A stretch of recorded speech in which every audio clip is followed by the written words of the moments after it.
Price the Lord. കർത്താവിന്റെ അതിപരിശുദ്ധമായി നാം വാഴ്ത്തപ്പെടട്ടെ.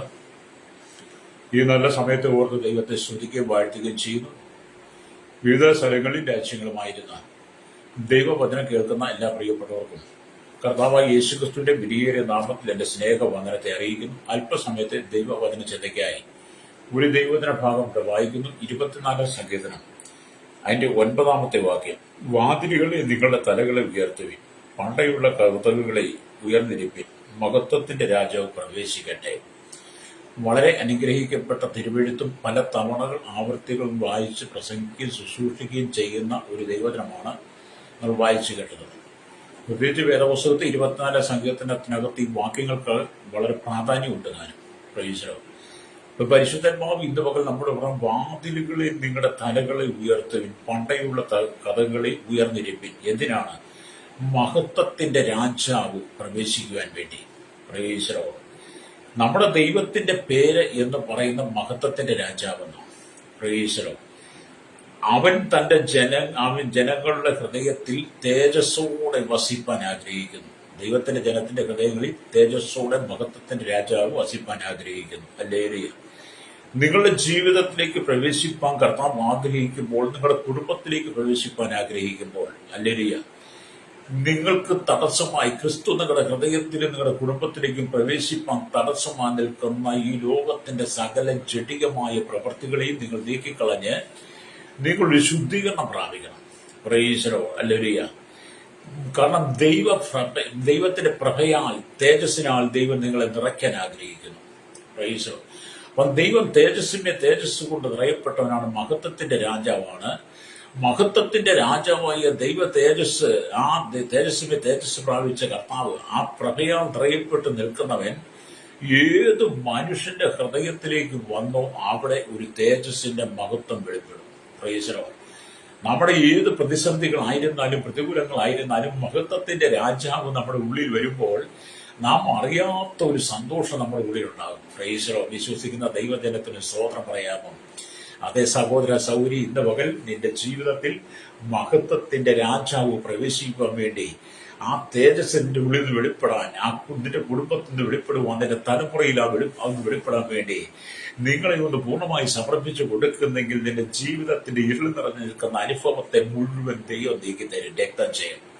എത്ര കാലങ്ങളായി വളരെ നിരാശയുടെ നിലയിലൂടെ ഇരുളടഞ്ഞ ജീവിതത്തിലൂടെ കടന്നു പോകുന്നു.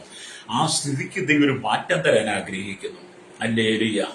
അപ്പൊ നിങ്ങളെ കർത്താവ്, ഹല്ലേലൂയ, സ്തോത്രം, വിളിക്കുക. നിങ്ങൾ വരുവിൻ. ഹല്ലേലൂയ. നിങ്ങളുടെ ഹൃദയവാതികളൊന്ന് തുറക്കുവിൻ. പണ്ടേ അടച്ചു വെച്ചിരിക്കുന്ന നിങ്ങളുടെ ഹൃദയത്തിന്റെ കതകുകളെ ഒന്ന് തുറക്കുവിൻ. ഞാനാണ് മഹത്വത്തിന്റെ രാജാവ്, ഞാനാണ് തേജസ്സിന്റെ തേജസ്സുള്ളവൻ. ഹല്ലേലൂയ. എനിക്ക് നിന്റെ ഉള്ളിലേക്കൊന്ന് വരണം. നിന്റെ ഉള്ളിലെ ഇരുട്ടൊന്ന് മാറ്റി നിന്നിൽ എന്റെ തേജസ് ഒന്ന് വെക്കണം. നീ തേജസ്സോ നിറയപ്പെടണം. മഹത്വത്തിന്റെ രാജാവ് നിന്റെ ഉള്ളിലുണ്ടെന്ന് നിനക്ക് തിരിച്ചറിയുവാൻ കഴിയുന്ന നിലയിൽ ഞാൻ നിന്നിൽ വസിപ്പാൻ ആഗ്രഹിക്കുക. പ്രൈസ്. കർത്താവ് അങ്ങനെയൊക്കെ പറയുമ്പോൾ നമ്മൾ ഒന്ന് അനുവദിച്ചു കൊടുത്താൽ, നമ്മുടെ ഹൃദയം ഒന്ന് തുറന്നു കൊടുത്താൽ കർത്താവ് നമ്മുടെ ഉള്ളിൽ പ്രവേശിക്കുവാനേ. ഹല്ലേലൂയ. അപ്പൊ മഹത്വത്തിന്റെ രാജാവ് എന്നൊക്കെ പറയുമ്പോൾ, ഹല്ലേലൂയ, ഭൂമിയുടെയും അതിലെ സകല ചരാചരത്തിന്റെയും ഉടമസ്ഥൻ ദൈവം മാത്രമാണ്. ഈ കാണുന്ന ഭൂമിയുടെ, ഹല്ലേലൂയ, ലോകമെമ്പാടുള്ള ഭൂമി, ഹല്ലേലൂയ, സ്തോത്രം, ആമേൻ, അതിലെ സകല ചരാചരത്തിന്റെ ഉടമസ്ഥൻ, ഹല്ലേലൂയ, നമ്മുടെ കർത്താവാണ്. അല്ല ഇവിടുത്തെ ലോകത്തിലെ കോടീശ്വരന്മാരോ വലിയ പ്രമാണികളോ രാഷ്ട്രീയക്കാരോ മതങ്ങളോ ഒന്നും അല്ല ഈ ഭൂമിയുടെ ചരാചരങ്ങൾ ഉടമസ്ഥൻ. കർത്താവായ യേശുക്രിസ്തു മാത്രമാണ്, മഹത്വത്തിന്റെ രാജാവ് മാത്രമാണ്. ഹല്ലേലൂയ. അപ്പം ഭൂതലം അതിന്റെ സൃഷ്ടാവിന്റെ പേര് വഹിക്കുന്നു. ഈ ഭൂതലം പോലും, ഈ ഭൂമി പോലും ഈ ഭൂമിയുടെ സൃഷ്ടാവിന്റെ പേര് വഹിക്കുമ്പോൾ, ദൈവത്തിന്റെ കരങ്ങൾ കൊണ്ട് നിർമ്മിച്ചവന്റെ ജീവശ്വാസം നമ്മുടെ ഉള്ളിൽ ഊതി നമ്മൾ ജീവനുള്ള ദേഹിയായി തീർന്ന് അവന്റെ മകനായി മകളായി മാറിക്കഴിഞ്ഞപ്പോൾ സകല ഭൂമിയും സൃഷ്ടാവിന്റെ പേര് വഹിക്കുന്നുണ്ടെങ്കിൽ നമ്മൾ എത്രമാത്രം കർത്താവിന്റെ പേര് വഹിച്ചാൽ നാമം നമ്മുടെ ഉള്ളിൽ നിറയ്ക്കണം. Praise the Lord. ഹല്ലേലൂയ.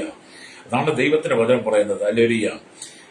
ദൈവത്തിന്റെ മഹത്വം എത്ര ഉന്നതമാണെന്ന് വേദപുസ്തകം വെളിപ്പെടുത്തുക. ദൈവത്തിന്റെ മഹത്വം എത്ര ഉന്നതമാണെന്ന് വാക്കുകൾ കൊണ്ട് പറഞ്ഞ് പ്രചരിപ്പിക്കുവാൻ, അവതരിപ്പിക്കുവാൻ കഴിയാത്ത നിലയിൽ ദൈവത്തിന്റെ മഹത്വം ഭൂമി മുഴുവൻ നിറഞ്ഞു നിൽക്കുന്നു. ഹല്ലേലൂയ. അതാ സൗന്ദര്യത്തിന്റെ പൂർണ്ണതയായ ദൈവം സിയോനിൽ പ്രസാദിക്കുന്നു. ഭൂമിയുടെ പൂർണ്ണതയും ഭൂതലത്തിന്റെ വാസികളെ യഹോവയ്ക്കുള്ളതാകുന്നു. സകലവും ദൈവത്തിനുള്ളത്. Price the Lord. എല്ലാം ദൈവത്തിൻ്റെതാണ്. മനുഷ്യൻ ഈ ഭൂമിയിൽ എന്തോ ഉണ്ടെന്നാണ് പറയുന്നത്. മനുഷ്യൻ ഈ ഭൂമിയിൽ ഒന്നുമില്ല പ്രിയ സ്നേഹിത. നമ്മൾ എന്തെങ്കിലും ഉണ്ട് എന്ന് പറയുന്നുണ്ടെങ്കിൽ അതെല്ലാം താൽക്കാലികമാണ്. അത് നമുക്ക് ഭൂമി ദൈവം അനുവദിച്ച് തന്നതാണ്. എന്തിനാണ്? നമുക്ക് ഭൂമി ജീവിക്കുവാൻ. അത് കുറച്ച് കഴിയുമ്പോൾ നമ്മളതെല്ലാം വിട്ടുകൊടുക്കണം. വിട്ടുകൊടുത്തിട്ടൊന്നുമില്ലാതെ അമ്മയുടെ ഉദരത്തിൽ നിന്ന് എങ്ങനെ ഈ ഭൂമിയിലേക്ക് വന്നോ, എങ്ങനെയാണ് നഗ്നനായി വന്നു, അതുപോലെ നാം മടങ്ങിപ്പോകണം. അതുകൊണ്ടാണ് അയ്യോ പറഞ്ഞത്, നഗ്നനായി ഞാൻ വന്നു, നഗ്നനായി മടങ്ങിപ്പോകും. തിരിച്ചറിവുള്ള ദൈവഭക്തൻ, സുബോധമുണ്ടായിരുന്ന യോബ് പറഞ്ഞു, ഞാൻ നഗ്നനായി വന്നു, ഇനി നഗ്നനായി പോകും. സുബോധമില്ലാത്ത, സുബോധം കിട്ടാത്ത, ഹൃദയദൃഷ്ടി പ്രകാശിക്കാത്ത, ഭൂമിയിലെ നന്മയ്ക്ക് വേണ്ടി, സമ്പത്തിന് വേണ്ടി ആഗ്രഹിച്ച് ഈ ഭൂമിയിലെ എല്ലാ ആധിപത്യവും ഞങ്ങളുടെ കയ്യിലാണെന്ന് പറഞ്ഞു നടക്കുന്ന മനുഷ്യനെ ഒരിക്കലും തിരിച്ചറിയാൻ കഴിയുന്നില്ല. നഗ്നനായി വന്നു, ഇനി നഗ്നനായിട്ട് പോകുന്നു. അതുകൊണ്ടാണ് അവരെല്ലാം വെട്ടിപ്പിടിക്കാൻ ഒരുങ്ങുന്നത്. ലോക രാജ്യങ്ങൾ മുഴുവൻ വെട്ടിപ്പിടിക്കാൻ ആഗ്രഹിക്കുന്ന മതങ്ങൾ, ഹല്ലേലൂയ, മത നേതാക്കന്മാർ, രാഷ്ട്രീയക്കാർ, സംഘടനകൾ, ഹല്ലേലൂയ, അവരതിനു വേണ്ടുന്നെല്ലാം പടുതുയർത്തിക്കൊണ്ടിരിക്കുമ്പോൾ എന്നെ കേൾക്കുന്ന സ്നേഹിത, സകല ഭൂമിയുടെയും പേര് വഹിക്കുന്ന സൃഷ്ടാവുണ്ടല്ലോ, അല്ലെങ്കിൽ സകല ഭൂമിയും ഭൂതലം മുഴുവൻ സൃഷ്ടാവിന്റെ പേര് വഹിക്കുമ്പോൾ നീ ഒന്ന് ചിന്തിച്ചോണം. നീ ഹല്ലേലൂയ, ഇന്ന് നിനക്കുണ്ടെന്ന് പറയുന്ന നീ പടുത്തുയർത്തിയതെല്ലാം ഒറ്റ നിമിഷം കൊണ്ട് തകരും. നിങ്ങൾ പടുത്തുയർത്തതെല്ലാം ഒറ്റ നിമിഷം. ഒറ്റ സുനാമി വന്നാൽ പോരെ, ഒറ്റ കൊടുങ്കാറ്റ് വന്നാൽ, ഒരു പേമാരി വന്നാൽ, ഒരു പ്രളയം വന്നാൽ പോരെ. ഇനി എന്തിനേറെ പറയുന്നത്, അതിനേക്കാൾ ഉപരിയായി നിങ്ങൾ അകത്തേക്ക് എടുക്കുന്ന ശ്വാസം നിങ്ങൾക്ക് തിരിച്ച് പുറത്തേക്കൊന്ന് വിടാൻ കഴിയാതെ പോയാൽ നിങ്ങൾ ഉണ്ടാക്കിയതും പടുത്തുയർത്തിയതും നിങ്ങൾ ഈ ഭൂമി സ്ഥാപിച്ചെടുത്ത മഹത്വമെല്ലാം നഷ്ടപ്പെടത്തില്ലേ? Praise the Lord. നിങ്ങൾ പോലും അറിയില്ല നിങ്ങൾ പോകുന്നത്. കേൾക്കുന്ന മാതാവ്, പിതാവേ, ഈ ഭൂമിയിൽ നിന്ന് നിങ്ങൾ പോലും അറിയില്ല നിങ്ങൾ മാറിക്കൊടുക്കുന്നത്. നിങ്ങൾ എപ്പോഴാണ് മരിക്കുന്നത്, എപ്പോഴാണ് നിങ്ങൾ ഈ ഭൂമിയിൽ നിന്ന് മാറുന്നത്, നിങ്ങൾ പോലും അറിയാത്ത നിമിഷത്തിൽ മരണം നിന്നെ കാർന്നു പിടിക്കും. ഹല്ലേലൂയ. അതുകൊണ്ട് ഇന്ന് ഈ ദൈവത്തിന് വചനം കേൾക്കുന്ന മാതാവേ, പിതാവേ, സഹോദര സഹോദരി, നിങ്ങൾ ആരുമാകട്ടെ, ഏത് ജാതിയിൽപ്പെട്ടവനും മതത്തിൽപ്പെട്ടവനും, ഏത് മതത്തിന്റെ ഉന്നത നേതാവ്, ഏത് രാഷ്ട്രീയ പാർട്ടി ഉന്നതനായിരുന്നാലും, രാജ്യരാഷ്ട്രങ്ങൾ ഉന്നത പദവിയിൽ ഇരിക്കുന്ന വ്യക്തിയായിരുന്നു പറഞ്ഞാലും, ഇന്ന് പകൽ ദൈവത്തിന്റെ ആത്മാവ് പറയുകയാണ്, നിങ്ങളുടെ ഹൃദയത്തിന്റെ വാതിലുകൾ ഒന്ന് തുറന്നു കൊടുക്കണം. പണ്ടേയുള്ള കഥകൾ നീ പലതും കൊണ്ട് അടച്ചു വെച്ചിരിക്കുക. ആമേൻ. ഹല്ലേലൂയ. മഹത്വത്തിന്റെ രാജാവ് കയറാൻ കിടന്ന പണ്ടയുള്ള ആ ജട്ടിക കഥകളെ, ജട്ടികമായ ആ പ്രാകൃതമായ ചിന്താഗതികളിൽ നിന്ന് മാറ്റിയിട്ട്, ഹല്ലേലൂയ, മഹത്വത്തിന്റെ രാജാവ് നിന്റെ ഉള്ളിൽ പ്രവേശിക്കുന്നെങ്കിൽ മാത്രമേ, മഹത്വത്തിന്റെ രാജാവ് നിന്റെ ഉള്ളിൽ വസിക്കുന്നെങ്കിൽ മാത്രമേ നിനക്ക് ദൈവരാജ്യത്തിൽ ചെല്ലാൻ കഴിയുള്ളൂ. അല്ലാതെ ഒരു പാപിക്കും ഒരു ജഡികനും ദൈവരാജ്യത്തിൽ ചെല്ലാൻ കഴിയത്തില്ല. പാപിക്കൊരിക്കലും ദൈവരാജ്യത്തിൽ എത്താൻ കഴിയത്തില്ല. Price the Lord. ഇവിടെ ദൈവത്തിന് പറയാൻ, ദൈവം ഏക ലക്ഷ്യത്തിൽ ദൈവിക ഉദ്ദേശങ്ങൾ നിവർത്തിയാക്കപ്പെടുന്നു. ദൈവത്തിന്റെ ഏക ലക്ഷ്യത്തിൽ ദൈവിക ഉദ്ദേശങ്ങൾ നിവർത്തിക്കപ്പെടുന്നു. ദൈവത്തിന് ഒരുപാട് പേരോട് ചോദിക്കാനില്ല. ഇന്ന് നമുക്കറിയാം, നമ്മുടെ കേരളത്തിൽ എന്തെങ്കിലുമൊക്കെ ചെയ്യണമെങ്കിൽ നിയമസഭയുണ്ട്. നിയമസഭ കൂടി നിയമസഭയ്ക്കകത്താണ് ഒരു ബില്ലുകൾ അവതരിപ്പിക്കുന്നതും പാസ്സാക്കുന്നതും ഓരോ കാര്യാദികൾ നടത്തുന്നതും. അതിനകത്ത് ചിലർ എതിർക്കും, ചിലർ എതിർക്കാതിരിക്കും, ചിലർ അനുകൂലിക്കും, ചിലർ അനുകൂലിക്കാതിരിക്കും. അങ്ങനെയൊക്കെ നമ്മുടെ കേരളത്തിലെ നിയമസഭ, ഇനിയിപ്പോൾ നമ്മുടെ പാർലമെന്റ്, രാജ്യസഭയൊക്കെ നോക്കിയാൽ ലോക രാജ്യങ്ങളുടെ ഭരണസമിതി ഇല്ല, അങ്ങനെ തന്നെയാണ് എല്ലാത്തിനും ലോകം. പക്ഷേ ഏക ലക്ഷ്യത്തിലൊന്നും ചെയ്യാൻ പറ്റത്തില്ല. അല്ലെങ്കിൽ പിന്നെ കൊറിയയുടെ പ്രസിഡന്റ് ഏകാധിപതി ചെയ്തുപോയൊക്കെ ചിലതൊക്കെ ചെയ്യാം. അല്ലെങ്കിൽ അത് താൽക്കാലികം. പക്ഷെ നമ്മുടെ കർത്താവ് ഏക ലക്ഷ്യത്തിൽ തന്റെ ഉദ്ദേശം മുഴുവൻ നിവർത്തിക്കുക. അവന് നിയമസഭയൊന്നും കൂടണ്ട. നമ്മുടെ കർത്താവിന് നിയമസഭ കൂടണ്ട, ഇടത് വലത് അമയലി ഒന്നും വിളിച്ചു കൂട്ടണ്ട. അല്ലേലിയ. അവന് ഒരൊറ്റ ലക്ഷ്യം, കർത്താവിന്റെ ഒറ്റ ലക്ഷ്യം, ഏക ലക്ഷ്യത്തിൽ കർത്താവിന്റെ ഉദ്ദേശങ്ങളെല്ലാം ഇവിടെ പരിപൂർണമായിക്കൊണ്ടിരിക്കുകയാണ്. അത് സ്തോത്രം. ഭൂമിയിലുള്ള സകല ജീവജാലങ്ങളിലും, പ്രകൃതിയുടെ മേലും സമുദ്രത്തിന്മേലും, ഹല്ലേലൂയ, സകല പക്ഷിപ്രകൃതി ഇഴജാതികളുടെ പേരും, അത് സമുദ്രത്തിലുള്ളതിന് പേരും, മനുഷ്യന് പേരും തന്റെ ലക്ഷ്യം, ഏക ലക്ഷ്യത്തിൽ താൻ നിർവഹിക്കപ്പെടുക. അത് നമ്മളോടും ചോദിക്കുന്നത്, കർത്താവിന് എന്തെങ്കിലും ചെയ്യാനായിട്ട്, അല്ലെങ്കിൽ എന്നോട് പാപ്പച്ച ഞാനത് ചെയ്യട്ടെ എന്നൊന്നും കർത്താവിന് എന്നോട് ചോദിക്കേണ്ട കാര്യമില്ല. അവന് എന്നിൽ ചെയ്യാനുള്ളതെല്ലാം ഏക ലക്ഷ്യത്തോടെ ചെയ്യുന്നവനാണ്. Praise the Lord. അതുകൊണ്ട് ഇന്ന് പകൽ എന്നെ കേൾക്കുന്ന മാതാവേ പിതാവേ, ദൈവത്തിന് നിന്റെ കുടുംബത്തിനകത്തും പലതും ചെയ്യുവാനുണ്ട്. നിന്റെ ജീവിതത്തിൽ പലതും ചെയ്യുവാനുണ്ട്. അതിനുവേണ്ടി നീ ഒന്ന് ഒരുക്കപ്പെട്ടു കൊടുത്താൽ, നീ ഒന്ന് ഒരുങ്ങിക്കൊടുത്താൽ, ആമേ, നിന്റെ കഷ്ടത്തിന്റെ ആ അനുഭവത്തെ മാറ്റിയിട്ട് ദൈവത്തിന്റെ മഹത്വത്തിന്റെ രാജാവ് നിന്റെ ഉള്ളിൽ വന്നാൽ നിന്റെ വീട് മുഴുവൻ ദൈവ മഹത്വം കൊണ്ട് നിറയും. രക്തക്ഷയം, ഇരുളിന്റെ ആധിപത്യങ്ങൾ മാറിപ്പോകും. ഇന്ന് പല കുടുംബങ്ങളെ അടക്കി വാഴുന്നത് സാത്താനാണ്, സാത്താന ശക്തികളാണ്. ഹല്ലേലൂയ.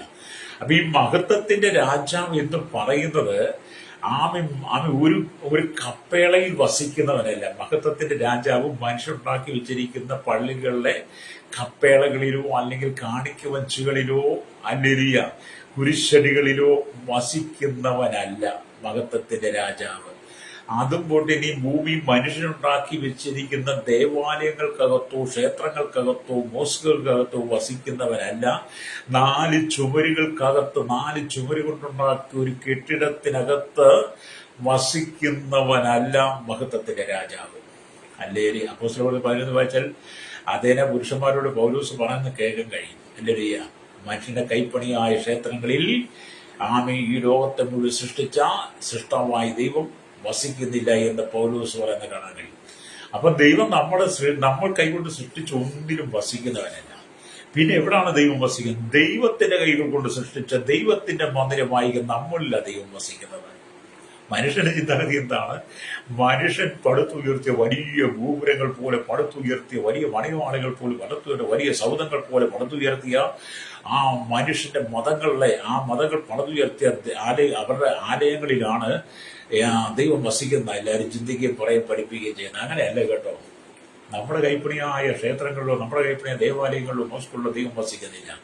ദൈവം വസിക്കുക അവന്റെ കൈകൾ കൊണ്ട് പണിതെടുത്ത, അവന്റെ കൈകൾ കൊണ്ട് നിർമ്മിച്ചെടുത്ത, നിലത്തെ പൊടിയിൽ നിന്ന് നമ്മെ സൃഷ്ടിച്ച് അവന്റെ ജീവശ്വാസം ഊതി നമ്മളെ ജീവനുള്ള മനുഷ്യനാക്കി തീർത്ത് അവന്റെ മന്ദിരമാക്കി, അവന്റെ വാസസ്ഥലമാക്കി, അവന്റെ പരിശുദ്ധ സ്ഥലമാക്കി, വിശ്വസ സ്ഥലമാക്കി, അവന്റെ പ്രാർത്ഥനാലയമാക്കി മാറ്റിയ നമ്മുടെ ഹൃദയത്തിനകത്താണ് ഈ മഹത്വത്തിന്റെ രാജാവ് തന്റെ മഹത്വം വെളിപ്പെടുത്തുന്നത്. ഫ്രൈസറോ ചിലരോട് ഞങ്ങളുടെ പള്ളി ഭയങ്കര ഭക്തിയാന്ന് പറയും. ഭക്തി അകത്ത് ഭയങ്കര ഭക്തിയാ, പക്ഷെ പുറത്തിറങ്ങിയ ഭക്തിയെ മൂർഖപ്പാമ്പിനെ പോരാ. അകത്ത് ഭയങ്കര ഭക്തി, പുറത്ത് ഭക്തി. എല്ലാവരും മനുഷ്യനകത്ത് ഭയങ്കര കുഞ്ഞാടുകളെ പോലെ നിൽക്കും. പുറത്തിറങ്ങി വന്ന ശത്രുവിനെ കണ്ടു കഴിഞ്ഞാൽ മൂർഖപ്പാമ്പ് ഭക്തി വിരിക്കുന്നത് പോലെ അവൻ വിരിച്ചത് നാട്. നിനക്കറിയാമോടാ, നിനക്കറിയാവോടി, ഞാൻ നിന്നെ നോക്കിയിരിക്കുകയായിരുന്നു, ഞാൻ കാത്തിരിക്കുകയായിരുന്നു, നിന്നോട് 2 പറഞ്ഞിട്ടേ ഉള്ളൂ, നിനക്ക് 2 വെച്ചിട്ട് നിനക്ക് ഞാൻ തന്നിട്ടേ ഉള്ളൂ. അകത്തെന്തോ ഭക്തിയാ, പുറത്ത് പുറത്ത് ഭക്തി. അകത്ത് ഭക്തി, പുറത്ത് ഭക്തി. അല്ലേ? മഹത്വത്തിന്റെ രാജാവ് നമ്മുടെ ഉള്ളിലില്ലെങ്കിൽ നമ്മുടെ ഉള്ളിൽ എല്ലാ ചുറ്റിക സ്വഭാവങ്ങളും ഉയർന്നു വരുമെന്ന്. മഹത്വത്തിന്റെ രാജാവ് നമ്മുടെ ഉള്ളിലുണ്ടെങ്കിൽ മാത്രമേ നമുക്ക് സൗമ്യനായിരിക്കുവാൻ, ശാന്തനായിരിക്കുവാൻ, ക്ഷമയുള്ളവനായിരിക്കുവാൻ കഴിയുള്ളൂ. അല്ലേ? അപ്പൊ നമ്മളിങ്ങനെ സൗമ്യനായിരിക്കണം, ക്ഷമയുള്ളവനായിരിക്കണം, ശാന്തനായിരിക്കണം, താഴ്മയുള്ളവനായിരിക്കണം. അങ്ങനെയൊക്കെ ആകണമെങ്കിൽ മഹത്വത്തിന്റെ രാജാവ് നമ്മുടെ ഉള്ളിൽ വരണം. Price the Lord. എന്നെ കേൾക്കുന്ന നിങ്ങളുടെ ജീവിതത്തിൽ പ്രവേശിപ്പാൻ കർത്താവ് ആകാംക്ഷയോടെ നിങ്ങളുടെ ഹൃദയവാതിക്കൽ മുട്ടിക്കൊണ്ടിരിക്കുകയാണ്. കർത്താവ് നിങ്ങളുടെ ഹൃദയവാതിക്കൽ വന്ന് മുട്ടുന്നു. എന്തിനാണ്? നിങ്ങളുടെ ഉള്ളിലേക്ക് പ്രവേശിപ്പാൻ. അതുകൊണ്ടാണ് പത്മോസിൽ കിടന്ന യോഹന്നാൻ ഇങ്ങനെ എഴുതി വെച്ച്, യേശു സ്നേഹിച്ച യേശുവിന്റെ ശിഷ്യനായിരുന്ന യോഹന്നാൻ നാട് കടത്തപ്പെട്ട് പത്മോസിൽ കിടക്കുന്ന സമയത്ത് ദൈവം കൊടുത്ത ചില ദർശനങ്ങളിൽ അതിപ്രധാനമായ ജീവന്റെ ദർശനമാണ് വെളിപ്പാട് പുസ്തകം 3-ാം അധ്യായം 20-ാമത്തെ വാക്യത്തിൽ രേഖപ്പെടുത്തിയിരിക്കുന്നു. ഞാൻ വാതിൽക്കൽ വന്ന് മുട്ടുന്നു, ആരെങ്കിലും എന്റെ ശബ്ദം കേട്ട് വാതിൽ തുറന്നാൽ മഹത്വത്തിന്റെ രാജാവ് നമ്മുടെ ഉള്ളിലേക്ക് വരുമെന്ന്. അവിടെ ഇങ്ങനെ എഴുതിയിരിക്കുന്നത്, ഞാൻ വാതിൽക്കൽ വന്ന് മുട്ടുന്നു, ആരെങ്കിലും എന്റെ ശബ്ദം കേട്ട് വാതിൽ തുറന്നാൽ ഞാൻ അവന്റെ അടുക്കൽ ചെന്ന് അവനോടും അവൻ എന്നോടും കൂടെ അത്താഴം കഴിക്കും. കാരണം കർത്താവ് നമ്മുടെ കൂടെ വന്ന്, മഹത്വത്തിന്റെ രാജാവ് നമ്മുടെ ഉള്ളിലുണ്ടെങ്കിൽ, മഹത്വത്തിന്റെ രാജാവ് നമ്മുടെ ഉള്ളിൽ പ്രവേശിച്ച് നമ്മുടെ കുടുംബത്തിനകത്ത് അല്ലെങ്കിൽ ദൈവ സാന്നിധ്യം നിറയുമെന്ന്. അല്ലേരിയ. അപ്പൊ ഇവിടെ പറയുന്ന വിവിധ കാര്യങ്ങളെ കുറിച്ച് വെളിപ്പാട് പുസ്തകം 3-ാം അധ്യായത്തിൽ സഭകൾക്ക് ദൂത് കൊടുത്ത ആ ദൂത് എഴുതി ഇങ്ങോട്ട് വരുമ്പോൾ തുടർന്ന് കർത്താവിന്റെ ഒരു അസാധാരണ ശബ്ദമായി കേൾക്കുന്നത്. അല്ലേ? അതൊരു അസാധാരണ ശബ്ദം മുഴുകി കേൾക്കുന്നു. ഞാൻ വാതിൽക്കൽ വന്ന് മുട്ടുന്നു. ഇതിൽ നിന്നും ക്രിസ്തു സഭയുടെ വെളിയിലാണെന്ന് മനസ്സിലാക്കാം. കർത്താവ് നമ്മുടെ ഹൃദയത്തിന്റെ വാതിൽക്കൽ വന്ന് മുട്ടെന്ന് പറയുമ്പോൾ കർത്താവ് നമ്മുടെ ഹൃദയത്തിൽ ഇല്ലെന്നുള്ളതാണ്. കർത്താവ് മനുഷ്യന്റെ ഹൃദയത്തിലില്ല, ആമി സഭയ്ക്കകത്തില്ല. കർത്താവിനെ പുറത്ത് നിർത്തിക്കൊണ്ട് നമ്മൾ അകത്ത് വേറെ എന്തൊക്കെയോ പരിപാടിയാണ്. ലേലിയ രക്തജയം അത് നിങ്ങൾക്കറിയാമല്ലോ. കർത്താവിനെ വെളിയിൽ നിർത്തിക്കൊണ്ട് നമ്മൾ പലതും ചെയ്തു കൂട്ടുന്നത്. ലേലിയ അപ്പൊ നമ്മളിവിടെ മനുഷ്യർക്ക് ക്രിസ്തു അല്ലെങ്കിൽ വെളിയിലാകാൻ കാരണം അവരുടെ ലോകമയമായ ജീവിതമാണ്. ക്രിസ്തുവിനെ വെളിയിലാക്കിയത് അവർക്ക് ലോകപ്രകാരം ജീവിക്കാൻ വേണ്ടി, ലോകപ്രകാരം നടക്കാൻ വേണ്ടി, ലോക ഇഷ്ടപ്രകാരം ജീവിതത്തെ മുന്നോട്ട് നയിക്കാൻ വേണ്ടി പലരും ക്രിസ്തുവിനെ വെളിയിലാക്കി കളഞ്ഞു. ഇത് ക്രിസ്തു പലരുടെയും വീടിന്റെ വെളിയിലാണ്, ഹൃദയത്തിന്റെ വെളിയിലാണ്. അല്ലേ എലിയ? എന്നിട്ട് മനുഷ്യൻ ജഡമയനായി ജീവിക്കുകയാണ്. മാനസാന്തരപ്പെടാത്തവർക്കുള്ള സന്ദേശമായി ഇതിനെ പ്രസംഗിക്കാറുണ്ടെങ്കിലും ഈ വെളിപ്പാട് പുസ്തകം 3:20 മാനസാന്തരപ്പെടാത്തവരെ കുറിച്ച് ഓർത്താണ് പ്രസംഗിക്കുന്നതെങ്കിലും വാസ്തവമായി ഇത് സഭയുടെ സന്ദേശമാണ്. വാസ്തവമായി ഇത് ദൈവസഭയ്ക്കുള്ള സന്ദേശമാണ്, ദൈവജനത്തിലുള്ള സന്ദേശമാണ്. സാധാരണ ക്രിസ്തുവിനെ വെളിയിൽ നിർത്തിയിട്ട് ഈ ക്രിസ്മസ് ഒക്കെ ആകുമ്പോൾ നിങ്ങൾ കണ്ടിട്ടില്ലേ, ഉണ്ണിയേശു അകത്ത് വരാൻ പാടില്ല, ഉണ്ണിയേശു അകത്ത് വരരുത്, അകത്ത് അവന് ഇടവില്ല, അകത്ത് പുൽക്കൂടിയില്ല, അതിന് പുറത്താണ് പുള്ളി നിർത്തുന്നത്, പുള്ളിയെ പുറത്താണ്. അത് ഓരോ വർഷം ഇങ്ങനെ ഉണ്ണിയേശു ഇങ്ങനെ പുറത്താണ്. അവർക്ക് എല്ലാ കാലത്ത് ആ ഉണ്ണിയേശുവിനെ അറിയത്തുള്ളൂ, എൻ്റെ ഒരു മഹത്വത്തിന്റെ രാജാവിനെ അറിയില്ല. എന്നെ കേൾക്കുന്ന പ്രശ്നം, ഇത് സഭയ്ക്കുള്ള സന്ദേശം, പുറത്തുള്ള ജനത്തോടുള്ള സന്ദേശം കൊടുക്കുമ്പോൾ തന്നെ നിന്റെ ഉള്ളിൽ ഈ സന്ദേശം ഉണ്ടാകണം. മഹത്വത്തിന്റെ രാജാവ് നിന്റെ ഉള്ളിലില്ലാതെ, മഹത്വത്തിന്റെ രാജാവ് നിന്നിൽ പ്രവേശിപ്പാൻ നീ ഇടം കൊടുക്കാതെ നീ എന്തെല്ലാം സന്ദേശം കൊടുത്താലും ആ സന്ദേശത്തിനകത്ത് ജീവനില്ല. പ്രൈസറോ, നിന്റെ സന്ദേശത്തിനകത്ത് ജീവൻ ഉണ്ടാകണമെങ്കിൽ മഹത്വത്തിന്റെ രാജാവ് നിന്റെ ഹൃദയത്തിൽ ഉണ്ടാകണം. ഹല്ലേലൂയ. അപ്പൊ ഇത് സഭയുള്ള സന്ദേശമാണ്. എന്നാൽ ഓരോരുത്തരും വ്യക്തിപരമായി കർത്താവിനെ സ്വീകരിച്ചെങ്കിൽ മാത്രമേ അവരുടെ ഉള്ളിൽ കർത്താവ് പ്രവേശിക്കത്തുള്ളൂ. ഈ മഹത്വത്തിന്റെ രാജാവ് നമ്മുടെ ഉള്ളിൽ പ്രവേശിക്കണമെങ്കിൽ ഒരു 500 പേരുള്ള സഭയ്ക്കകത്ത് 1000 പേരുള്ള സഭയ്ക്കകത്ത് പോയിരുന്നത് കൊണ്ട് അല്ലെങ്കിൽ മഹത്വത്തിന്റെ രാജാവ് പ്രവേശിക്കത്തില്ല. ചില ആൾക്കാർ പറഞ്ഞു, ഞങ്ങളുടെ സഭയ്ക്കകത്ത് 10,000 പേരുണ്ട്, ഞങ്ങളുടെ സഭയ്ക്കകത്ത് 500 പേര് കൂടിയിരുന്നു, ഞങ്ങളുടെ സഭയ്ക്കകത്ത് 3 ആരാധനയാണ്, അല്ലെങ്കിൽ ഒരു ആരാധനയുടെ തീരത്തില് 3 ആരാധന നടത്തുന്നത്, ഇംഗ്ലീഷില്, മലയാളത്തില്, ഹിന്ദിയില്, പിന്നെ എല്ലാം നീ നടത്തിക്കോ സഹോദരി. നാം ഈ കർത്താവ് വലിയ പെരുത്ത കൂട്ടത്തിനകത്തല്ല ഉള്ളത്. വലിയ പെരുത്തകൂട്ടം ആരവാരങ്ങൾക്കിടയിൽ നിൽക്കുന്നവനല്ല കർത്താവ്. പിന്നെ എവിടെ കർത്താവ് നിൽക്കുന്നത്? വ്യക്തിപരമായി കർത്താവ് യേശു ക്രിസ്തുവിനെ സ്വന്തം രക്ഷിതാവും പിതാവുമായി സ്വീകരിക്കുമ്പോൾ ആ മഹത്വത്തിന്റെ രാജാവ് നമ്മൾ പ്രവേശിക്കും. റോമലേഖനം 10:9 പറയുന്നത്, യേശുവിനെ കർത്താവ് എന്ന് വായിക്കൊണ്ട് ഏറ്റുപറയുകയും ദൈവം അവനെ മരിച്ചവരിടയിൽ നിന്ന് ഉയർത്തി നിൽപ്പിച്ചെന്ന് ഹൃദയം കൊണ്ട് വിശ്വസിക്കുകയും ചെയ്താൽ നീ രക്ഷിക്കപ്പെടും. ഹൃദയം കൊണ്ട് നീതിക്കായി വിശ്വസിക്കുകയും വായിക്കൊണ്ട് രക്ഷയ്ക്കായി ഏറ്റുപറയുകയും ചെയ്യുന്നു. എപ്പോൾ നീ കർത്താവായ യേശു ക്രിസ്തുവിനെ ഏറ്റുപറയുന്നു, നിന്റെ പാപങ്ങളെ സമർപ്പിച്ച്, തെറ്റുകളെ സമർപ്പിച്ച്, നിന്റെ അകൃത്യങ്ങളെ ക്ഷമിച്ച് നീ ചെയ്തു കൂട്ടിയ ഭൗതികമായ ഈ ലോകത്തിന്റെ ലൗകികമായ ആസക്തികളിൽ നിന്ന് നീ പുറത്തു വന്ന് നിന്റെ ഹൃദയത്തെ നീ കർത്താവിന് കൊടുക്കുമ്പോൾ, നിന്റെ ഹൃദയവാതിൽ യേശുവിനെ തുറന്നു കൊടുക്കുമ്പോൾ, അടഞ്ഞു കിടക്കുന്ന കഥകളെയൊക്കെ നീ തുറന്നു കൊടുക്കുമ്പോൾ, നിന്റെ ജഡികമായ ചിന്തകളെയൊക്കെ നീ മാറ്റി കൊടുക്കുമ്പോൾ ഈ മഹത്വത്തിന്റെ രാജാവ് നിന്റെ ഉള്ളിലേക്ക് വരും. പ്രൈസലോ. അങ്ങനെ രാജാവ് വരണം. അത് വ്യക്തിപരമായി. ചിലർക്ക് ഞങ്ങളുടെ സഭയ്ക്കകത്ത് 10,000 പേരുണ്ടെങ്കിൽ എല്ലാവരുടെയും കൂടി യേശു ഉണ്ടെന്ന് ഇല്ല കേട്ടോ. ഒരു 500 ഇടവക്കാരുണ്ട്, 600 ഇടവക്കാർ, 2000 ഇടവക്കാർ. ഇടവക്കാരെന്നൊക്കെ അതൊരു പേര്, നാട്ടുക്രമം, ഒരു നാട്ടിലെ ആചാരങ്ങളും അത് ആ പള്ളിയുടെ ശിഷ്ടങ്ങളൊക്കെയാണ് സമുദായത്തെ സംബന്ധിച്ച്. ഇനി മറ്റു ജാതികളെ സംബന്ധിച്ചാലും അങ്ങനെ തന്നെയാണ്. ഇനി പെന്തക്കോസ്തുകാരെ സംബന്ധിച്ചാലും ഞങ്ങളുടെ സഭയിൽ 5000 പേരുണ്ട്, ഞങ്ങളുടെ സഭയ്ക്കകത്ത് 1000 പേരുണ്ട്, ഞങ്ങൾക്ക് 3 ആരാധന. നീ കുറെ പെരുപ്പം കാണിച്ചത് കൊണ്ട് സഹോദരി, നിന്റെ ഉള്ളിൽ ദൈവമില്ല. നിന്റെ ഉള്ളിൽ ദൈവം വരണമെങ്കിൽ അവൻ നിരത്തെ പൊടികൊണ്ട് നമ്മെ സൃഷ്ടിച്ച് നമ്മെ ജീവനുള്ള ദേഹിയാക്കി മാറ്റി അവന്റെ സാദൃശ്യ പ്രകാരം സൃഷ്ടിച്ച നമ്മുടെ ഹൃദയവാതിൽ വ്യക്തിപരമായി തുറന്നു കൊടുക്കണം. വ്യക്തിപരമായി തുറന്നു കൊടുക്കുമ്പോൾ മഹത്വത്തിന്റെ രാജാവ് നമ്മുടെ ഉള്ളിലേക്ക് പ്രവേശിക്കും. ഹല്ലേലൂയ. മഹത്വത്തിന്റെ രാജാവ് നമ്മുടെ ഉള്ളിൽ പ്രവേശിച്ചു കഴിയുമ്പോൾ ആ തേജസ് കൊണ്ട് ദൈവം നമ്മെ നിറയ്ക്കും കേട്ടോ, രക്തം ചെയ്യും. പ്രൈസലോ. അങ്ങനെയൊക്കെയാ വേദപുസ്തകം പറയുന്നത് കേട്ടോ. ഹല്ലേലൂയ. അപ്പൊ നമ്മൾ വ്യക്തിപരമായി തുറന്നു കൊടുക്കണം. ഹല്ലേലൂയ. സ്തോത്രം. ഇവിടെ നമ്മെ സ്തോത്രം. ഹല്ലേലൂയ. സ്തോത്രം. ഇവിടെ AD 1900 മുതൽ, ഹല്ലേലൂയ, 1900 മുതൽ കർത്താവിന്റെ പുനരാഗമനം വരെയുള്ള കാലഘട്ടമാണ് ലവോദിക്ക സഭയ്ക്ക് കൊടുക്കുന്ന ദൂത്. AD 1900 തൊട്ട് കർത്താവിന്റെ പുനരാഗമനം വരെയുള്ള കാലഘട്ടത്തെ കുറിച്ച് ലവോദിക്ക സഭയ്ക്ക് നൽകുന്ന കാലയളവ്.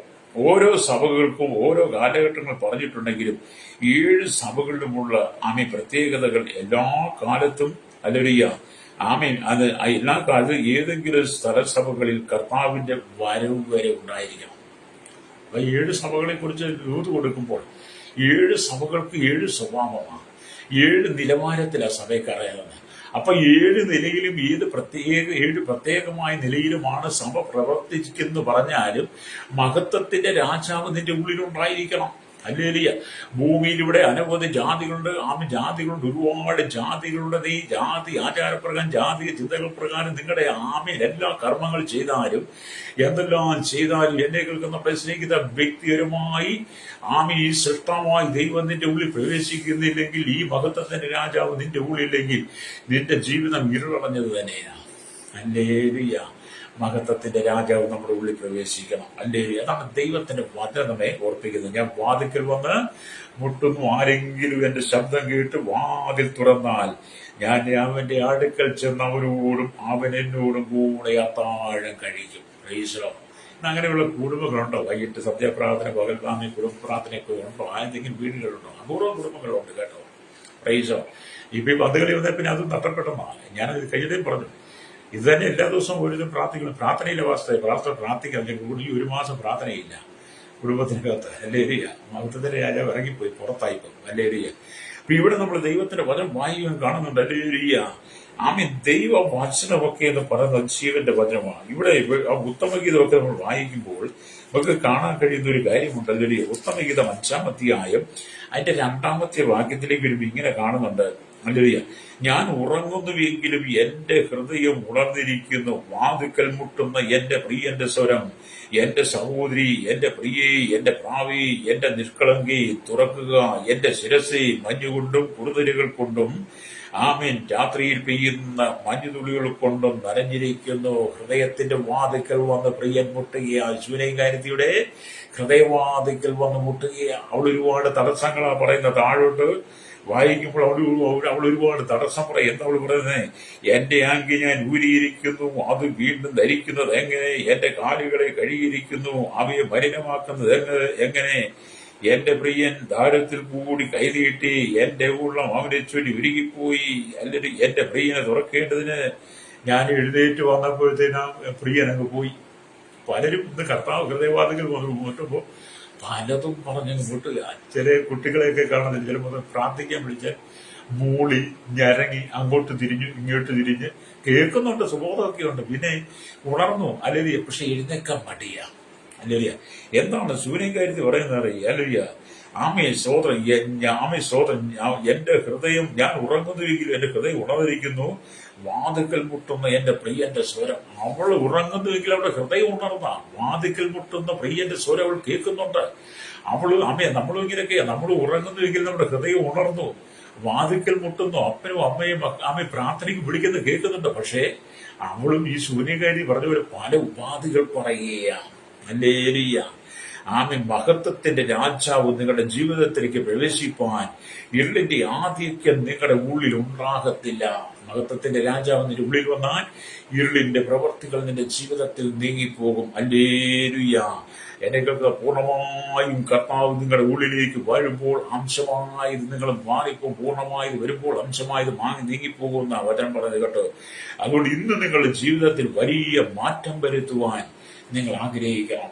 ഇന്ന് പകൽ എന്നെ കേൾക്കുന്ന സഹോദരൻ, തകർന്ന തരിപ്പണമായി ജീവിതത്തിൽ മുമ്പോട്ട് പോകാൻ കഴിയാതെ, രണ്ടറ്റം കൂട്ടുമുട്ടിക്കാൻ കഴിയാതെ കടക്കിണിയിലൂടെ കടന്നുപോകുന്ന രോഗത്താൽ കടന്നുപോകുന്ന രോഗബന്ധനങ്ങൾ നിന്നെ അലട്ടുമ്പോൾ, ശരീരത്തെ കാണുന്നതിന് മാരകമായ രോഗങ്ങൾ, നിന്റെ കുടുംബത്തെ അരാജകത്വം, കുടുംബത്തിനകത്തെ വെറുക്കൂത്ത ജീവിതങ്ങൾ, നിരകെട്ട ജീവിതങ്ങൾ, നിന്റെ ഭർത്താവിന്റെ ഭാര്യയുടെ മക്കളുടെ നിരകെട്ട ജീവിതങ്ങൾ, ഈ ലോകത്തിന്റെ മാലിന്യങ്ങളിൽ ചണ്ടി കൂമാരങ്ങളിൽ വീട് നിന്റെ കുടുംബം തകർന്ന് ഇരുളിന്റെ ആധിപത്യത്തിലെ പിശാച് നിന്റെ കുടുംബത്തെ നയിച്ചുകൊണ്ടിരിക്കുമ്പോൾ, കുടുംബത്തിനകത്ത് മദ്യവും മയക്കുമരുന്നും പഞ്ചസാരകളും ചിട്ടിക്ക് വ്യഭിചാര പരസം അശുദ്ധി ദുഷ്കാമങ്ങളും സാത്താൻ കൊണ്ട് നിന്റെ കുടുംബത്തെ തകർക്കുമ്പോൾ, വാണിഭശാല പോലെ നിന്റെ കുടുംബത്തെ ആക്കി മാറ്റുന്ന ഈ സാഹചര്യത്തിൽ പല കുടുംബങ്ങളും അങ്ങനത്തെ സ്ഥിതിയിൽ പോകുമ്പോൾ ഇന്ന് പകൽ പരിശുദ്ധാത്മാവ് പറയുകയാണ്, ഹല്ലേലൂയ. വാതിലുകളെ നിങ്ങളുടെ തലകളെ ഉയർത്തുവിൻ, പണ്ടയുള്ള കഥകളെ ഉയർന്നിരിപ്പിൻ, മഹത്വത്തിന്റെ രാജാവ് പ്രവേശിക്കട്ടെ.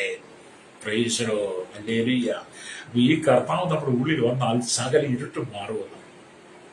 ഇരുട്ട് മാറണമെങ്കിൽ, ഹൃദയത്തിന്റെ ഇരുട്ട് മാറണമെങ്കിൽ യേശു ഉള്ളിൽ വരണം കേട്ടോ. ഹല്ലേലൂയ. പുറമേയുള്ള ഇരുട്ട് മാറുവാൻ, പുറമെ ഇപ്പൊ നമുക്കറിയാം രാത്രിയാണ്, നേരം വെളുത്തു വരുന്നു. ചില സ്ഥലങ്ങളിൽ നമുക്ക് ഏതാണ്ട് 17ഓളം ഉദയാസ്തമയങ്ങളുണ്ട്. ഓരോ സ്ഥലത്തും വ്യത്യസ്തമായ ഉദയങ്ങളാണല്ലോ. അപ്പോൾ ഓരോ സ്ഥലത്തും രാത്രി മാറി പകൽ വരുവാൻ വേണ്ടിയിട്ട് ദൈവ സൂര്യനെ ഉദിപ്പിക്കുന്നു. സൂര്യൻ ഓരോ സ്ഥലങ്ങളിലും ഉദിക്കുമ്പോൾ അവിടുത്തെ ഇരുള് മാറി പ്രകാശം വരുന്നു. ഹല്ലേലൂയ, സ്തോത്രം. പിന്നെ നമ്മുടെ ഭവനങ്ങളിലൊക്കെ ഇരുട്ടുണ്ടെങ്കിൽ, ഇന്നത്തെ കാലത്ത് ഈ വൈദ്യുതി ഇലക്ട്രിസിറ്റിയൊക്കെ ഉള്ളത് കൊണ്ട് ആ ഇരുളുള്ളത് നമ്മൾ വെളിച്ചമയിൽ ബൾബ് ഇടുമ്പോൾ അവിടുത്തെ ഇരുള് മാറുന്നു. അല്ലേല് അങ്ങനെ ഭൂമിയിലുള്ള സകല ഇരുളുകളും മാറ്റുവാൻ ദൈവം പ്രകൃതിക്ക് ആമി സൂര്യനെ തന്നിട്ടുണ്ട്. ഭവനത്തിനകത്ത് ഇരുള് മാറ്റുവാൻ നമുക്ക് ആമി വെളിച്ചം തന്നിട്ടുണ്ട്. അങ്ങനെ പറ്റും. പക്ഷെ നമ്മുടെ ഹൃദയത്തിന്റെ ഇരുള് മാറ്റാനോ, നമ്മുടെ ഹൃദയത്തിന്റെ ഇരുള് മാറ്റുവാൻ സൂര്യന്റെ പ്രകാശത്തിന്, ചന്ദ്രന്റെ പ്രകാശങ്ങൾക്കോ, നക്ഷത്രത്തിന്റെ പ്രകാശങ്ങൾക്കോ, ഇവരുടെ ഇലക്ട്രിസിറ്റിയുടെ പ്രകാശങ്ങൾക്കോ, നമ്മുടെ അല്ലെങ്കിൽ മനുഷ്യൻ കൃത്രിമം ഉണ്ടാകുന്ന ഏത് പ്രകാശത്തിനോ നമ്മുടെ ഹൃദയത്തിന്റെ ഇരുള് മാറ്റാൻ കഴിയില്ല. ഹല്ലേലൂയ. ഹൃദയത്തിന്റെ ഇരുള് മാറണമെങ്കിൽ ലോകത്തിന്റെ വെളിച്ചമായിരിക്കുന്ന ഏത് മനുഷ്യനും പ്രധാന്യം പ്രകാശിപ്പിക്കുന്ന സത്യ വെളിച്ചമായിരിക്കുന്ന മഹത്വത്തിന്റെ രാജാവ് നമ്മുടെ ഉള്ളിൽ പ്രവേശിക്കണം. യോഹന്നാന്റെ സുവിശേഷം 1-ാം അധ്യായം നിങ്ങൾ വായിച്ചാൽ കാണാൻ കഴിയുന്നുണ്ട്. ഏത് മനുഷ്യൻ പ്രകാശിപ്പിക്കുന്ന സത്യ വെളിച്ചമായിരിക്കുന്ന കർത്താവായ യേശു ക്രിസ്തു മഹത്വത്തിന്റെ രാജാവ്, സകല സൃഷ്ടിയുടെ ഉടയവനായിരിക്കുന്നവൻ, സകലത്തിന് സൃഷ്ടാവ്, മാനകുലത്തിന്റെ പാപത്തിന് പരിഹാരത്തിന് വേണ്ടി സ്വർഗരാജ്യം വിട്ട് ഈ ഭൂമിയിലേക്ക് ഇറങ്ങി വന്നവൻ, ആമേൻ സകല മനുഷ്യന്റെ പാപങ്ങളെ ഏറ്റെടുത്ത് നമുക്ക് വേണ്ടി ക്രൂശിൽ മരിച്ച് ആമേൻ അരിമത്തിക്കാനായിരിക്കുന്ന യോസഫിന്റെ കല്ലറയിൽ ഇറക്കപ്പെട്ട് 3-ാം നാൾ ശക്തിയോട് ഉയർത്തെഴുന്നേറ്റും ആമേൻ പത്തനക്കായത്തിൽ പറയിക്കും. എപ്പോസിലേക്ക് പോയി ശിഷ്യന്മാർക്കും ആമേൻ 11 500-ലധികം പേർക്കും പ്രത്യക്ഷമായി 40 നാളുകൾ അവരോടൊപ്പം നിന്ന് വാഗ്ദത്തം കൊണ്ട് സ്വർഗത്തിലേക്ക് കരയേറിപ്പോയിരുന്നു, ഞാൻ പോയതുപോലെ മടങ്ങി വരുമെന്ന് പറഞ്ഞിരിക്കുന്ന ആ മഹത്വത്തിന്റെ രാജാവുണ്ടല്ലോ നിന്റെ ഉള്ളിൽ പ്രവേശിക്കുന്നെങ്കിൽ മാത്രമേ നിന്റെ ഹൃദയത്തിനകത്തെ ഇരുട്ട് മാറുകയുള്ളൂ. ഈശ്വരോ ഹല്ലേലൂയ. അങ്ങനെ ഞാൻ കേട്ടോ, വേദപുസ്തകമൊക്കെ ഇങ്ങനെയൊക്കെയാണ്. അല്ലാതെ നമ്മൾ ചിലര് ഭയങ്കര സങ്കടം വരുമ്പോൾ, ദുഃഖം വരുമ്പോൾ ഓടിപ്പോയി അല്ലെങ്കിൽ കള്ളു കുടിക്കും, ബീഡി വലിക്കും, പുകയില തിന്നും, പാൻ മസാല തിന്നും. ഒരു പാൻ മസാല നിരോധിച്ചെന്ന് പറയുന്നത് നമ്മുടെ സർക്കാർ ഇങ്ങോട്ട് വന്ന് എന്തോ ഒരു പരിപാടി കൊണ്ടുവന്നിട്ടുണ്ട്. എന്തോ ഒരു പരിപാടി, ഞാൻ പേര് മറന്നുപോയി, എന്തോ ഒരു പേരാ അല്ലേ. അത് വന്നിട്ട് പറഞ്ഞ് ഭയങ്കര പാൻ മസാല പിടിച്ചു എന്ന് വേണ്ട, കഴിഞ്ഞിടയ്ക്ക് പാൻ മസാല പിടിച്ച് കൂട്ടമായിട്ട് കത്തിച്ച് കളയുന്നു. എല്ലാം നിങ്ങൾ രാവിലെ ഈ ടൗണിൽ പോയി നിൽക്കണം. ടൗണിൽ പോയി നിന്നിട്ട് ബംഗാളികൾ നിൽക്കുന്ന സ്ഥലത്ത് ചെയ്യണം. കേരളയിലും ഉണ്ടല്ലോ ബംഗാളി, നമ്മുടെ മലയാളികളുണ്ടല്ലോ. അവിടെ നിൽക്കുമ്പോൾ അവന്മാരെല്ലാം പോക്കറ്റ് ചെയ്ത് പാൻ മസാലകൾ എടുത്ത് തിരുമ്മി തിന്നുന്നത് കാണാൻ കഴിയും, ചൂണ്ടടി വെക്കുന്നത് കാണാൻ. എവിടെ നിരോധിച്ചെന്നാണ് പറയുന്നത്? അവിടെ ഇവിടെ ഈ പ്രഹസനത്തിന് വേണ്ടി, ഈ പ്രഹസനം ഉണ്ടാക്കാൻ വേണ്ടി ഞങ്ങൾ എന്തോ ചെയ്തു, ഞങ്ങൾ എന്തോ പ്രവർത്തിച്ചു, ഞങ്ങൾ സകലം മയക്കുമരുന്നുകൾ മാറ്റി എല്ലാം എന്ന് പറഞ്ഞ് പ്രഹസനം ഉണ്ടാക്കാൻ വേണ്ടിയിട്ട് എന്തൊക്കെയോ എന്തോ ഒരു സംഭവം ഉണ്ടാക്കി വെച്ചിട്ടുണ്ടല്ലോ അല്ലെ, തൂഫാനോ എന്തോ ഒരു ഉണ്ടാക്കി വെച്ചിട്ടുണ്ട്. എവിടെ നിങ്ങൾ രാവിലെ ടൗണിൽ പോകുന്നു? ഈ പറയുന്ന മന്ത്രിമാരൊക്കെ രാവിലെ ടൗണിൽ വരണം. 7 മണിയാകുമ്പോൾ ടൗണിൽ തൊഴിലാളി നിൽക്കുന്നിടത്ത് വരണം.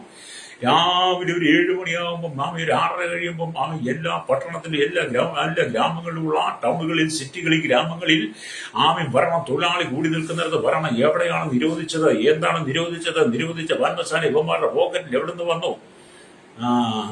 സ്കൂളിന്റെ പരിസരത്ത് ചെയ്യണം. അവിടെയൊക്കെ ഇന്നും അല്ലെങ്കിൽ പാൻ മസാല കവറുകൾ കിടക്കുന്നതാണ്. കുഞ്ഞുങ്ങൾ ഇന്നും തിന്നുന്നു. അല്ലൊരു സ്തോത്രം. പിന്നെ ഇതൊക്കെ ഒരു പ്രഹസനമാണ്. അങ്ങനെ നിങ്ങളുടെ കുടുംബത്തിനകത്തെ ഇരുട്ട് മാറ്റണം കേട്ടോ. ഇതൊരു സർക്കാരിനൊന്നും ചെയ്യാൻ പറ്റുന്നതല്ല. ഇതെല്ലാം നമ്മുടെ കർത്താവ് നമ്മുടെ ഉള്ളിൽ വ്യക്തിപരമായി പ്രവേശിക്കുമ്പോൾ, മഹത്വത്തിന്റെ രാജാവ് നിന്റെ ഉള്ളിൽ വ്യക്തിപരമായി പ്രവേശിക്കുമ്പോൾ നിന്റെ ഹൃദയത്തിനകത്തെ ഇരുട്ട് മാറും. Praise the Lord. ഇരുള് മാറാത്തിടത്തോളം കാലം നീ ഈ ഭൂമി മരണപ്പെട്ടാൽ വീണ്ടും നീ ഇരുളിന്റെ അടിത്തട്ടിലേക്ക് പോവുകയാണ്. ഒരു മനുഷ്യന്റെ ഉള്ളിൽ മഹത്വത്തിന്റെ രാജാവ് പ്രവേശിക്കാതെ, മഹത്വത്തിന്റെ രാജാവ് ഉള്ളിൽ വന്ന് അവനെ മഹത്വം കൊണ്ട് നിറയ്ക്കാതെ, തേജസ്സിൽ വെളിപ്പെടാതെ, ആ കർത്താവിൽ വസിക്കാതെ പാപിയായ ഒരു മനുഷ്യൻ മരിച്ചാൽ ആ മനുഷ്യനെ ഒരിക്കലും മരണാനന്തരം ആ മനുഷ്യൻ നിത്യ നരകത്തിലേക്ക് കൂട്ടി ഇരുട്ടാകുന്ന നരകത്തിലേക്ക് പോവുകയാണ്. അല്ലേ? അവിടുന്ന് പിന്നെ പലരും ശുദ്ധീകരിച്ച് അങ്ങ് വിടുന്ന പറയാറുണ്ട്. എവിടെ ശുദ്ധീകരിക്കുക? മരിച്ചു പോയി എന്ന് മരിച്ചു പോയി എന്നാ പറയുന്നത്. കാലം ചെയ്തു, നിര്യാതനായി, മരിച്ചു പോയി എന്നൊക്കെയാണല്ലോ അല്ലേ പറയുന്നത്. അങ്ങനെയൊക്കെ പോയതിന് പിന്നെ ശുദ്ധീകരിക്കാൻ പറ്റത്തില്ല. മരണാനന്തരം 2 സ്ഥലം. 1 നിത്യത സ്വർഗം, 2 നിത്യത നരകം. അപ്പൊ നിത്യതയാകുന്ന സ്വർഗമാകുന്ന സ്വർഗത്തിൽ നിനക്ക് നിത്യത അനുഭവിക്കുന്നോ അതോ നരകത്തിൽ നിത്യത അനുഭവിക്കുന്നു? അത് നിങ്ങൾ തിരഞ്ഞെടുക്കണം. അല്ലാതെ മരിച്ചു കഴിഞ്ഞിട്ടല്ല ഇതിനു വേണ്ടി കർമ്മങ്ങൾ ചെയ്ത് അവനെ ശുദ്ധീകരിച്ച് അവന്റെ ഉള്ളിൽ പിന്നെ മഹത്വത്തിന്റെ രാജാവിനെ പ്രവേശിപ്പാൻ കഴിയില്ലെന്നേ. അല്ലെങ്കിൽ അങ്ങനെ പഠിപ്പിക്കുന്ന അന്ധവിശ്വാസങ്ങളും അനാചാരങ്ങളും അധാർമികമായി പഠിപ്പിക്കലുകൾ നടുവിൽ അകപ്പെട്ട് കിടക്കുന്ന കോടാനുകൂടി ജനങ്ങളുണ്ട്. എന്നെ കേൾക്കുന്ന ശ്രോതാവി, ഇന്ന് പകൽ ദൈവവചന സന്ദേശം കേൾക്കുന്നെങ്കിൽ ദൈവത്തിന്റെ ആത്മാവ് പറയുകയാണ്, മതത്തിനോ മത നേതാക്കന്മാർക്കോ പ്രമാണങ്ങൾക്കോ ആമീൻ ഭൂമിയിലുള്ള യാതൊരു മനുഷ്യന്റെ ആശയങ്ങൾക്കോ നിന്നെ സ്വർഗത്തിലേക്ക് പ്രവേശിക്കാൻ കഴിയത്തില്ല. വാതിലുകൾ, നിന്റെ ഹൃദയത്തിന്റെ വാതിലുകൾ തുറന്നു കൊടുത്ത മഹത്വത്തിന്റെ രാജാവ് നിന്റെ ഉള്ളിൽ, ലോക സൃഷ്ടാവ്, ആമീ കാണുന്ന സകലത്തിന്റെ ഉടമസ്ഥനായിരിക്കുന്ന കർത്താവ് നിന്റെ ഉള്ളിൽ പ്രവേശിക്കാത്രത്തോളം കാലം സ്വർഗം നിനക്ക് നഷ്ടം തന്നെയാണ്. ഹല്ലേലൂയ. നിന്റെ ജീവിതം നിനക്ക് നഷ്ടമാണ്. നിന്റെ കുടുംബത്തിനകത്ത് എന്ത് ചെയ്താൽ ഇരുള. എന്തെങ്കിലും നിന്റെ കുടുംബത്തിൽ സമാധാനമുണ്ട് സഹോദര. എന്നും നിന്റെ കുടുംബത്തിനകത്ത് വിരാമമല്ലേ, കണ്ണുനീരല്ലേ, സങ്കടങ്ങളല്ലേ, പരിഭവമല്ലേ, പിറുപിറുപ്പല്ലേ.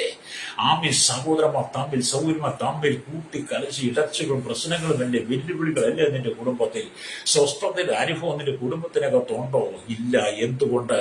മഹത്വത്തിന്റെ രാജാവ് നിന്റെ ഉള്ളിൽ പ്രവേശിക്കാതെ സാത്താനി സഭകൾ പെരുകി, സാത്താനി ആരാധന പെരുകി, സാത്താനി കൂട്ടങ്ങൾ പെരുകി, ആമി സാത്താനി ഓൺലൈനിൽ വരെ പെരുകുന്ന സാത്താൻ സകല മനുഷ്യന്റെ ഹൃദയങ്ങളിൽ മാത്രമല്ല മനുഷ്യ ദൈവങ്ങൾ അനവധി പെരുകി മനുഷ്യനെ തന്നെ മനുഷ്യൻ ദൈവങ്ങളാക്കി മാറ്റി. അവരാണ് മനുഷ്യരുടെ ഹൃദയത്തിൽ നല്ലൊരു സകല സൃഷ്ടിയുടെ ഉടമസ്ഥനായിരിക്കുന്ന സൃഷ്ടാവിനെ മറന്നിട്ട് സൃഷ്ടികളെ ദൈവങ്ങളാക്കി മാറ്റി മനുഷ്യൻ ഇരുളിലേക്ക് പോയി. ഇന്ന് പകൽ നിന്റെ കുടുംബം ഇരുളിൽ തന്നെയാണ്.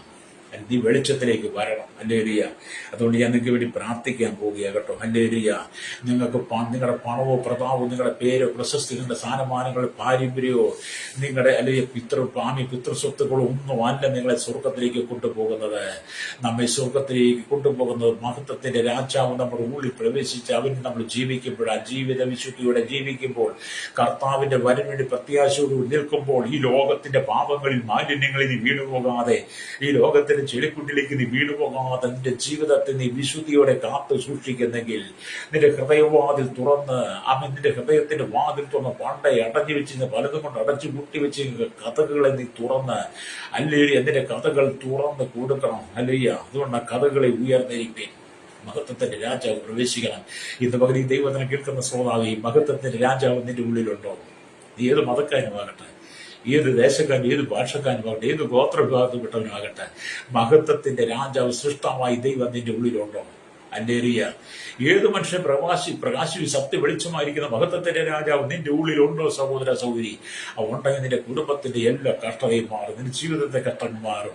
നാളുകളായി നിന്റെ പിരിമുറുക്കുന്ന പ്രശ്നങ്ങൾ നിന്നെ രോഗിയാക്കി മാറ്റുന്ന, നിരാശനായി ഡിപ്രഷൻ രോഗത്തെ അടിമയാക്കി മാറ്റുന്ന, നിന്നെ മന്ദബുദ്ധിയാക്കി മാറ്റുന്ന, നിന്നെ തകർത്ത് കളയുന്ന രോഗിയാക്കി മാറ്റുന്ന, നിന്നെ മരണത്തിലേക്ക് നയിക്കുന്ന, ആത്മഹത്യയിലേക്ക് നയിക്കുന്ന, നിന്നെ പരാജയത്തിലേക്ക് നയിക്കുന്ന, നിന്നെ അപകർഷതാബോധത്തിലേക്ക് നയിക്കുന്ന ഇരുളിന്റെ ശക്തികളെ ഇന്ന് പകൽ നീക്കിക്കളഞ്ഞിട്ട് മഹത്വത്തിന്റെ രാജാവ് പ്രവേശിപ്പാൻ നീ ഇടം കൊടുക്കുന്നെങ്കിൽ നിന്റെ ജീവിതം അനുഗ്രഹിക്കപ്പെടും. ഹല്ലേലൂയ. കണ്ണുകൾ അടച്ചാട്ടോ ഒന്നിച്ച് പ്രാർത്ഥിക്കാം. പ്രൈസലോ. മുമ്പൊക്കെ ഞാൻ 3/4 മണിക്കൂർ പക്ഷേ ഇപ്പൊ ഞാൻ കുറച്ചതാകട്ടോ. ഹല്ലേലൂയ. ഹല്ലേലൂയ. സ്തോത്രം. പ്രൈസലോ. നമുക്ക് കർത്താവിന് വേണ്ടി ഹൃദയപ്പെട്ട് കൊടുക്കാം. ഇന്ന് പകൽ ആരെങ്കിലും ഹൃദയ വേദനയുടെ, ദുഃഖത്തോടെ, കണ്ണുനീരുടെ, സങ്കടത്തോടെ ആമീൻ കടന്നു പോകുന്നുണ്ടെങ്കിൽ ഇന്ന് പകൽ ദൈവത്തിന്റെ ആത്മാവ് നിനക്ക് വേണ്ടി വലിയ ചെയ്യുവാൻ ആഗ്രഹിക്കുന്നു. അവൻ നിന്റെ ഹൃദയവാദികൾ വന്നു പൊട്ടുന്നു. ഹല്ലേലൂയ. ആമീൻ. യേശുവിനെക്കാരി വാദികൾ പറഞ്ഞ് അവൾ എഴുന്നേറ്റ് കഥ പ്രിയൻ തന്റെ വഴിക്ക് പോയി. അവൾ പട്ടണത്തിലൂടെ നടത്തിയെന്നു, വഴിയിൽ കണ്ടവളെ പിടിച്ചു, അവളെ ഹല്ലേലൂയ ക്രൂരമായി ഉപദ്രവിച്ച് നീ ആ ഒരു വിധത്തിലേക്ക് പോകാതെ ദൈവസന്നിധി നിന്റെ ഹൃദയവാതിൽ തുറന്നു കൊടുക്കുന്നെങ്കിൽ ഇന്ന് പകൽ യേശു നിന്റെ കുടുംബത്തിൽ അത്ഭുതം ചെയ്യും. പരിശുദ്ധ ഞങ്ങളുടെ നല്ല ദൈവമേ, സ്വർഗ്ഗ പിതാവേ, അനുഗ്രഹിക്കപ്പെട്ട നല്ല സമയത്തിനെ വചനം കേട്ടുകൊണ്ട് കേരളത്തിൽ രാജ്യം 800 കോടിയിലധികം ജനങ്ങൾ, തലമുറകൾ കണ്ടെത്തിപ്പെടാത്തവർ, ഹല്ലേലൂയ, രാജ്യരാഷ്ട്ര തലവന്മാർ, അധികാരികൾ, മത നേതാക്കന്മാർ, രാഷ്ട്ര നേതാക്കന്മാർ, സാമൂഹിക സാംസ്കാരിക മാധ്യമ മീഡിയ എന്നതൊരു സയന്റിസ്റ്റ്, എഞ്ചിനീയർമാർ, ശൈശവത്തിലും ബാല്യത്തിലും കൗമാരി യൗവനത്തിലും വാർത്തയും ധ്യാനം വൃത്തിരാശന യാചക ഓർപ്പണിച്ച് ഓട്ടം തടമുറയിലായിരിക്കുന്ന സകല ജനത്തെ കരങ്ങളിൽ ഏൽപ്പിക്കുന്നു. ഭാവിജനം മടങ്ങി വരട്ടെ, മാനസാന്തരപ്പെടട്ടെ. ലോകമുള്ള ക്രൈസ്തവ സമൂഹത്തിന് വേർപെട്ട കൂട്ടങ്ങൾക്കായി പ്രാർത്ഥിക്കുന്നു. കർത്താവേ, ആമി മഹത്വത്തിന്റെ രാജാവ് പ്രവേശിപ്പാൻ കർത്താവ് പ്രഭുക്കണമേ. സകല ഹൈന്ദവ, ഇസ്ലാമിയ, ക്രൈസ്തവ, ബന്ധക്കോസ്, കർത്താവ് ജൈനമത, ബുദ്ധമത എന്നുവേണ്ട എല്ലാ വിഭാഗത്തിൽപ്പെട്ടവരെ ഏൽപ്പിച്ച് പ്രാർത്ഥിക്കുകയാണ്. ആരും നഷ്ടപ്പെട്ടു പോകരുത്. മഹത്വത്തിന്റെ രാജാവിനാ പറയപ്പെട്ട തേജസ്സോടെ ജീവിച്ച് നിത്യതയ്ക്ക് വേണ്ടി ആ പ്രത്യാശയോടെ കാത്തിരിപ്പാൻ കർത്താവ് വരവിനായി ഒരുക്കുവാൻ എല്ലാവരെയും ശക്തീകരിക്കണമേ. യേശുവിന്റെ നാമത്തിൽ തന്നെ ആമേൻ.